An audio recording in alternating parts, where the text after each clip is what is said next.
does that really happen? Other than our festivals like Hoedown. I don't think it's really a concern, or it doesn't really happen.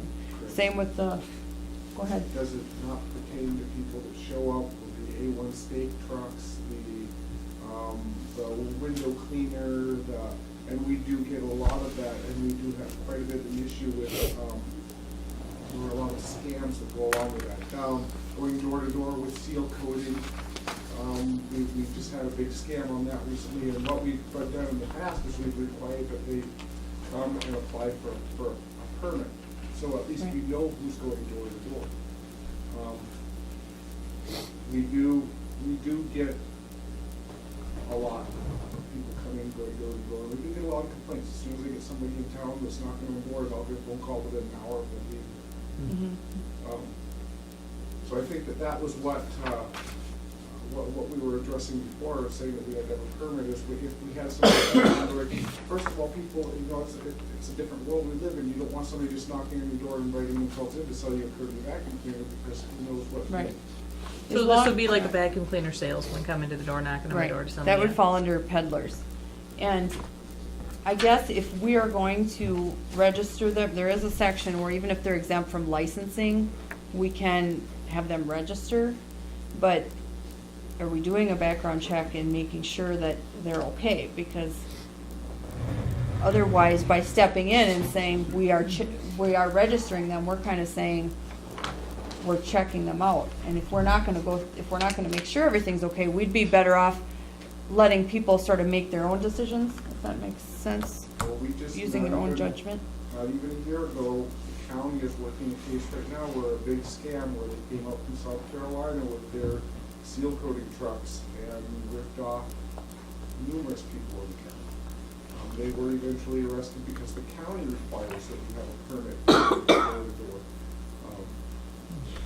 So that gave them, something for them to stand on to actually charge them, is what you're They saying. have the right, one, to say, you're in violation. You can't just come in and go door to door. We want to know who's knocking on their residents' doors so that they're not becoming victims. And So at a minimum, so let's say you saw them out there, you're not gonna know they're scamming at this point, because they're just out there trying to sell something. So you'd have them come in and register, and at a minimum, see their license to make sure they're documented who they are, or? Right now, and we've never had anybody, we've had their true fall through. They'll come into town, I'll start getting calls, I'll go approach them, I'll say, did you get a permit from the city? And it's always no, and I say, well, you're required to have a permit. They'll give me the song and dance, how it's against the law for me to take away somebody's livelihood, and I explain to them we'll get a permit, and they'll be happy, and they just, they're gonna go out into the township where they don't have to deal with it. So does the Schwann's man need a permit? No. Why? No. I'm reading through this whole thing here, and He's got what the makes the best ice Schwann's man cream. different? No way. I'm just reading the instruction sheet here, and I'm going, well, No, what's the there is Schwann's man fit into exemptions for this? if they've set up prior accounts. So there are exemptions. And there is the section. So if somebody has a new Blue Bunny truck and they're gonna compete with the Schwann's man or whatever, they would just have to come get a permit, and then they could sell their competitive Blue Bunny ice cream, is that? Well, it's never against the law. You're opening a can of worms. If you invite somebody to your residence to sell you Right. something. As soon as you lay one of these out there, the ordinance out there, something will come up weird like that, and then they'll go, oh, how do we handle that? Yeah, we can leave this 113.07, the registration. I mean, we could leave that in there where they still need to register. Then we wouldn't have to do the licensing. It appears we're kind of self-policing ourselves. People are in town are saying, hey, this isn't right, and you're getting called if there's an issue. It's a different world we live in. Yeah. You don't just go knock on somebody's door on the street and say, hey, do you want to buy this bottle of cleaner? Right. Or do you want to buy these magazines? I can name numerous Yes. different, we're college kids selling magazines, subscriptions, or whatever. Yeah. Right now, as long as I've been here, it's always been that they needed to come in and apply for a permit before we would allow them, and I've never had anybody actually follow through. So, and I know I'm nitpicking here, but just to make sure that, we're all on the same page. So what about the Boy Scouts, the Girl Scouts? Does not No Boy Scouts, no Girl Scouts, no the religious football team, the affiliation, baseball no- team. I mean, somebody's always no- knocking at my door to sell me something, so none of the local clubs have to though?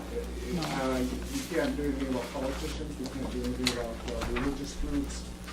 But local clubs are able to, they don't have to register? Oh, I know Boy Scouts and Girl Scouts fall under that, I guess I've never had an issue with.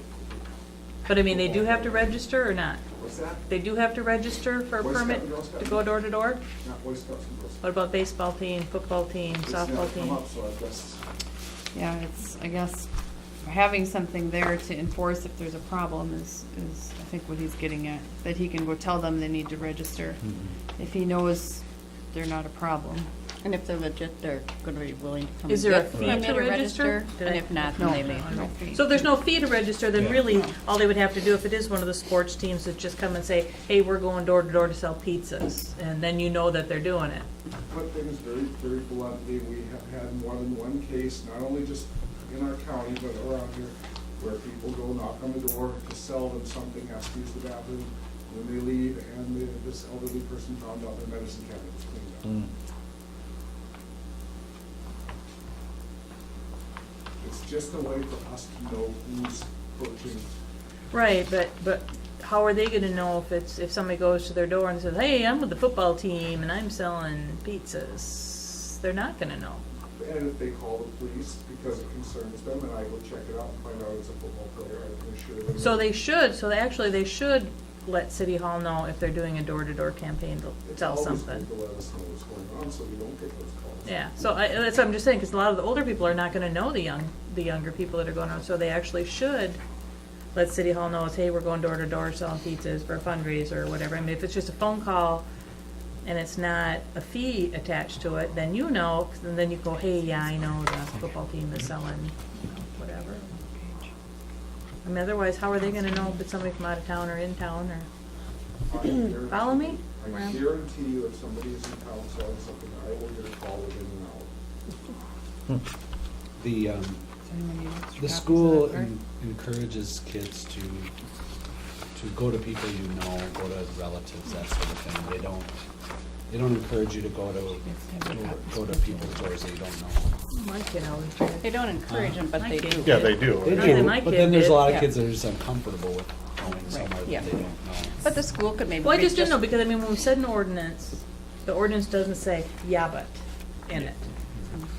You know, the ordinance says, if you're doing this or this or this, you have to this or this or this, but it doesn't have a, yeah, but if you're so-and-so, you don't have to.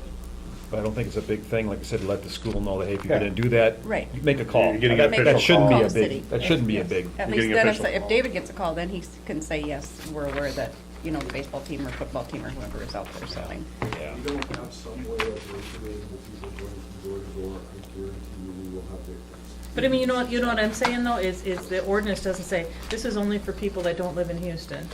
This, if the ordinance says, if you're peddling something from door to door, you have to register for a permit, it should be somebody from La Crescent, somebody from, you know, Mississippi, or somebody lives across the street from you, if they're going door to door to sell something, if the ordinance says they're supposed to sell it, they're supposed to get a permit to sell it, that should be for everybody, unless I it's know- specifically exempt in the ordinance. Well, there's registration and then there's licensing. So like if it was a food truck and we enacted this licensing part of the basic code, we would have a lot of responsibilities to ensure that they had workers' comp insurance, that they had their Department of Health license, many things.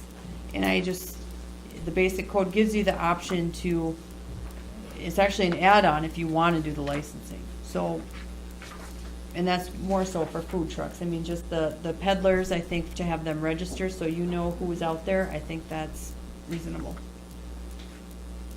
I And don't then think we would wanna get just, into licensing. right, so then in that case, we would just, this section 113.07 for registration, we would keep that in. And that would require them to register, and there's no fee.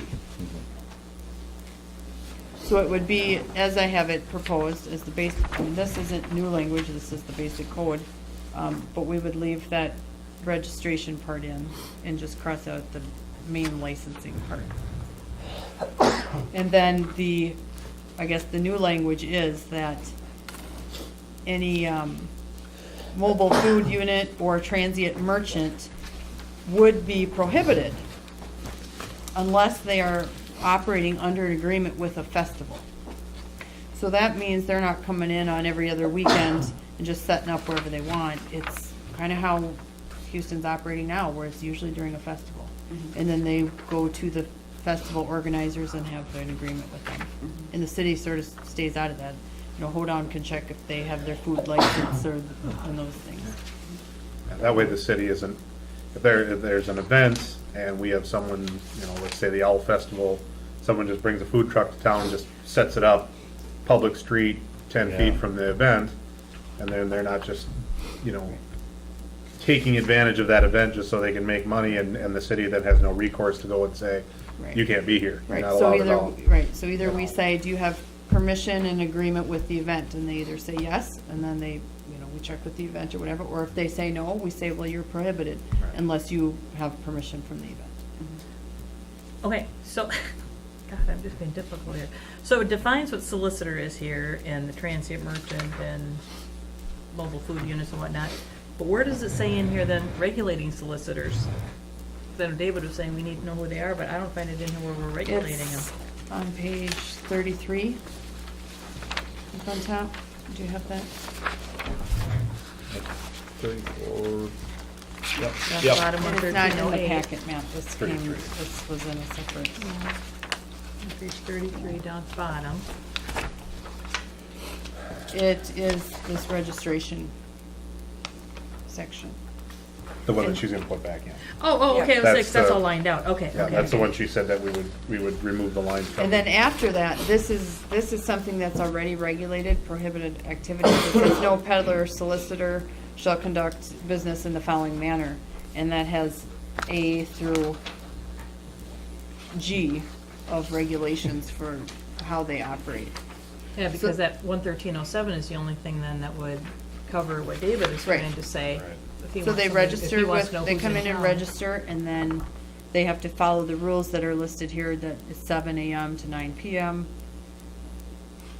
That they have to provide proof of license. And so this would give, you know, they can't make any false or misleading statements about their product. I mean, that may be hard to prove, but at least it gives something that, to stand behind if there has to be some way to So then kick David them out of knows town. who they are then. Right. So if something does go amiss, then he's got something, because without that piece, we've gone through and it's like, without that piece, then, Right, and then there's meaningless to the define next them. section that says they can't go on property if they have a sign saying no peddlers or solicitors.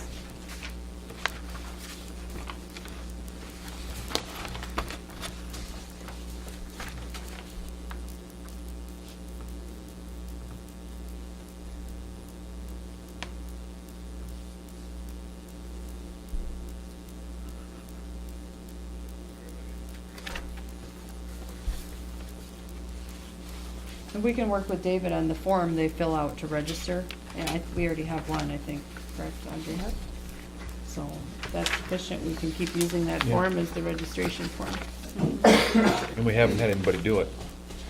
So it's not- I have yet to have anybody, Right. if this is a legitimate business, then they know the steps that they have to Right. go through. They're gonna in order stop to in. Keep their business alive. Yep. There's a lot of scams out there, and we want to protect our people from falling victims to it. The latest being the seal coating trucks. so if we put that one chapter, or that one section Yeah, back in the again, then that registration covers, paragraph, that covers leave that in. basically what he's saying too then. And everyone else is okay with the other language? Yeah. Okay, so I guess we're moving on to step 3 of the basic code, and that is, well, the new basic code language, like I said, is updated based on new state laws and things like that. So American Legal Publishing has already gone through that. The modifications are minor because they're just following the state law. The other opportunity we have is to, in addition to the basic code language, keep ordinances that we have or that are specific to Houston. And so you did this last time as well when you updated the basic code. There's a list of ordinances that are Houston specific, and they're in this ordinance in your packet on like page 3 or 4 of your code or your packet.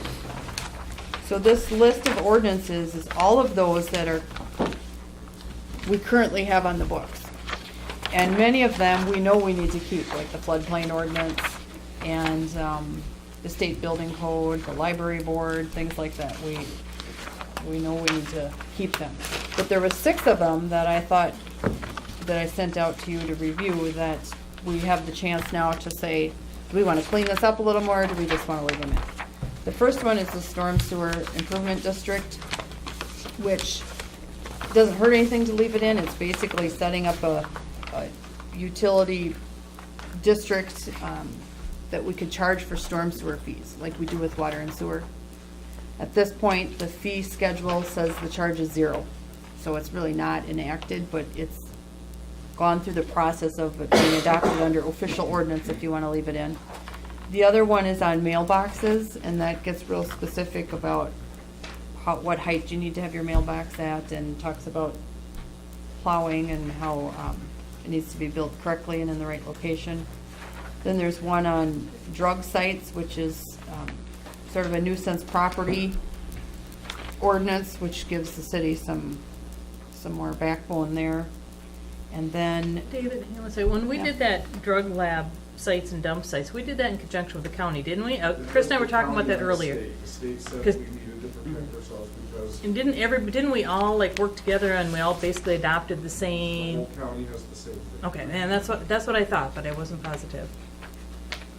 so I think, yeah, we're fine leaving that one unless at some point if we find out state law has changed in such a way that that needs to be updated in particular, we can take care of that later, but for now, it's not hurting anything.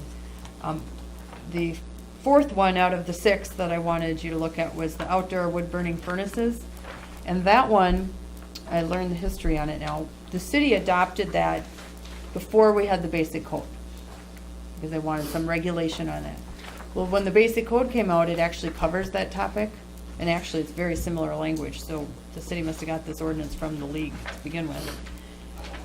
So now that it's in the basic code, and the basic code is actually more restrictive, I would say, than the one we have, I think we can take this off the list because it's already covered in the basic code. The next 2 deal with parking on the streets.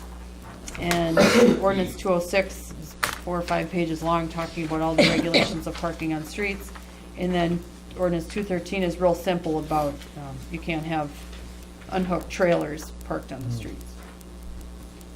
So those 2 we could, So is there something in the basic code though that addresses those for enforcement for David? there is, but I don't know if it's to the detail of these, and I did read through them both, but it would take some time to analyze further. I think at this point, it would just be, they would both apply, and whatever's more strict would, I think right now in basic code, the 48-hour rule for parking on the street is called vehicle abandonment.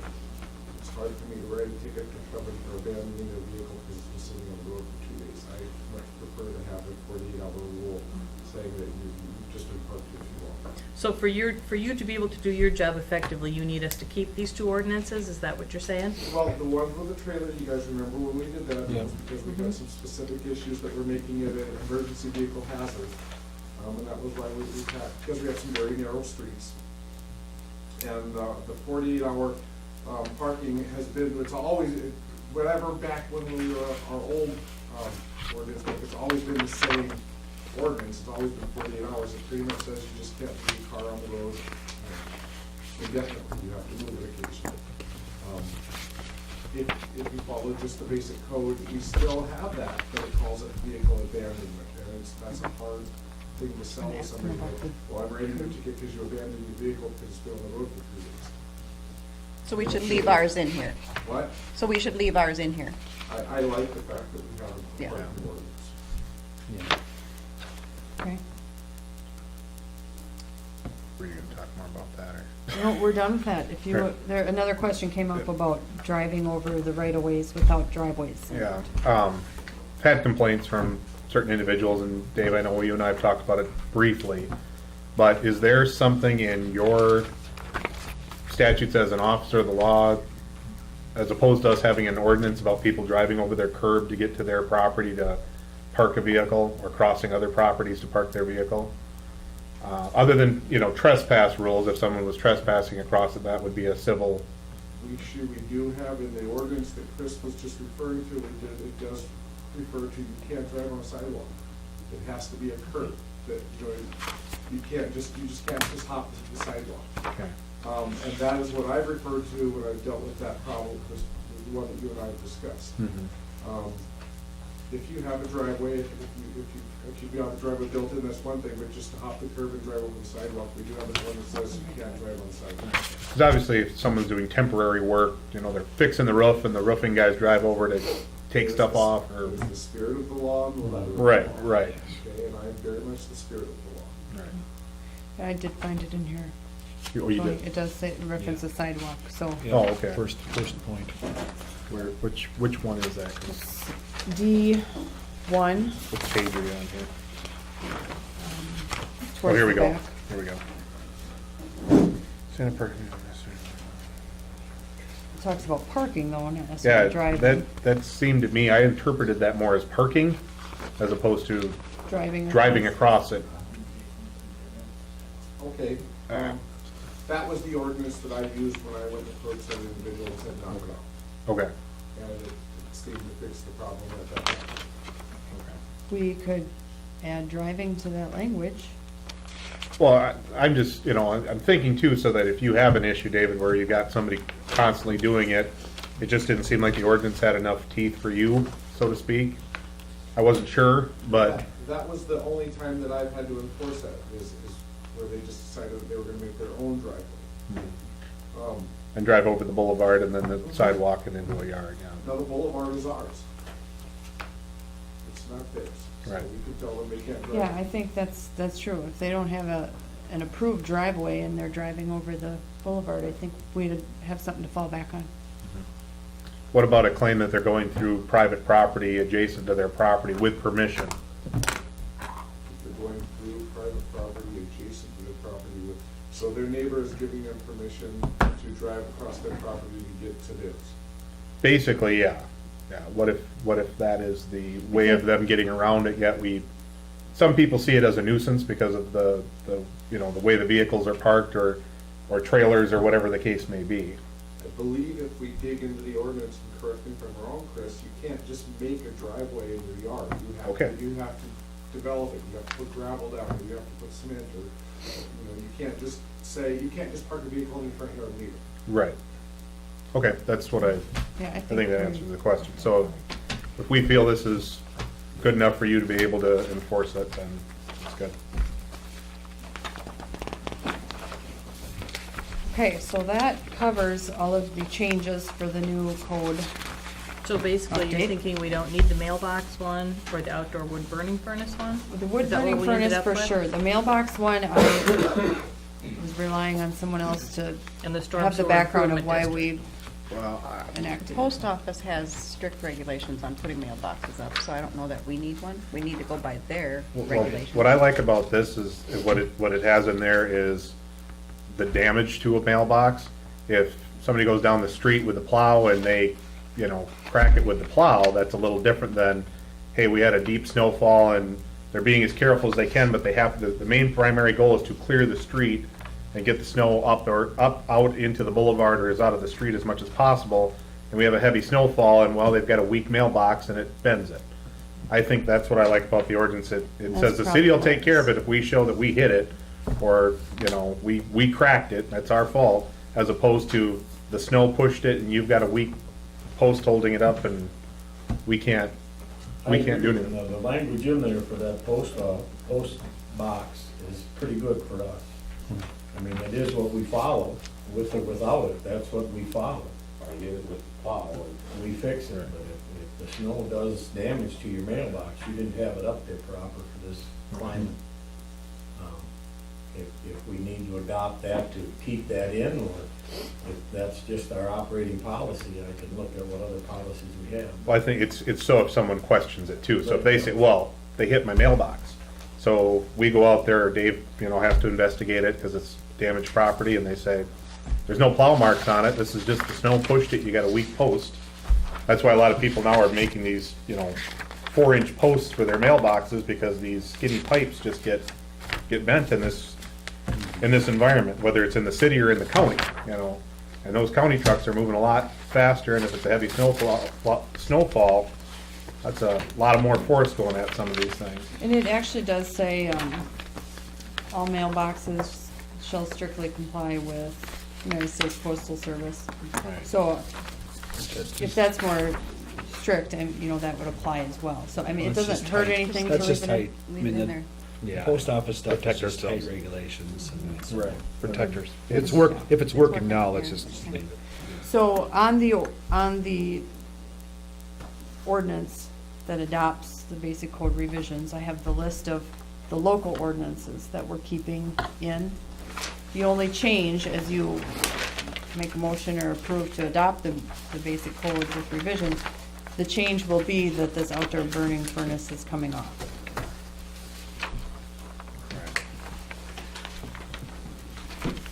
The rest of them. What are about that staying. storm sewer one? Did you say that that was? Storm sewer one can stay in. That way it's there. If Not necessary. to be applied to it, Chris, but as we're adopting a new basic code, are we still addressing shooting a gun within the city limits? Yes, that is on here, and just, that's a good question, because the ordinances, so this list of ordinances covers ordinances that stayed along with the basic code last time you approved it, and the ordinances that we've adopted since, which have been, the trees, the new tree ordinance, fences, we had some changes to the firearms, some other zoning definitions, so we had some other changes that's ordinance 216, it's on this list, so it's carrying through with it. Thank you. That was the shooting a bow and all that type of. Right. Bow and arrow and gun. And, Yeah. and the difference this time, I'm hoping will work out, is the basic code is set up, they have their template book, and then anything that's local ordinances would be in Title 17, which is in the back of the book. Well, if you have your Houston ordinance that is a little bit different than the one in the template, you have to know to go to that Title 17 to look for it, or tear it out of the front part of the book so you don't go there. And when American Legal Publishing hosts this on their website, they have their template code all together, and they don't customize it for Houston. So if somebody goes online and goes to that, they might go look at one of these parking ones and thinks, oh, I found something about parking, but they don't. It's hard to tell them on the website to also go to Title 17 to see what we say about parking. So my plan is to incorporate these within the actual first Title 1 through 15 of the code and put it on our own website. So it's very clear, so you don't have to go to two places. It's all gonna be in one spot. And if you're okay with that. I guess the downside to that is the search method may not be as easy as it is, and if you've all been to the American Legal Publishing, how it takes you to their site and you can search words and things like that. On our website, they will be separate documents which you can search, but you have to know which title to go into to be able to search it, if that makes sense. So you look at the table of contents, know it has something to do with traffic, so you go to that title and then you can search it. So, won't be quite as user-friendly, but in the end, you're gonna get the information you need instead of maybe missing a whole ordinance that's in this Title 17 somewhere. It makes it easier though for you or any of the, Audrey, any office staff to direct people if that's the case. Well, One and site, even go here. Right, and even though we work with it all the time, there's still times like, we have to remind ourselves to go check Title 17, that something was modified back there. And so I think it makes sense to do it that way. And then we save money by not paying American Legal to host it on their website as well. It's only a few $100, but still. So that's my plan, assuming this is adopted here. I think that's where we're at. Do you need a motion to adopt the basic code with the changes as presented? Yes. I'll make that motion. We need to include the fees first or not? Nope, that's the That'll next be one, that's B. separate. Separate, okay. That's B. We're I'll not make past that- A yet. Make that motion. I second it. All in favor, say aye. Aye. Opposed, motion carries. I just didn't want to say any more discussion. Heard we kind of beat that First horse. and second for sure on that. That's kind of an important one, okay. All right, so the next one is pertaining to the basic code. It's the fee schedule. And as you can see on this, you guys need a copy of that? fee schedule actually references sections of the basic code. I think I have some more in here too.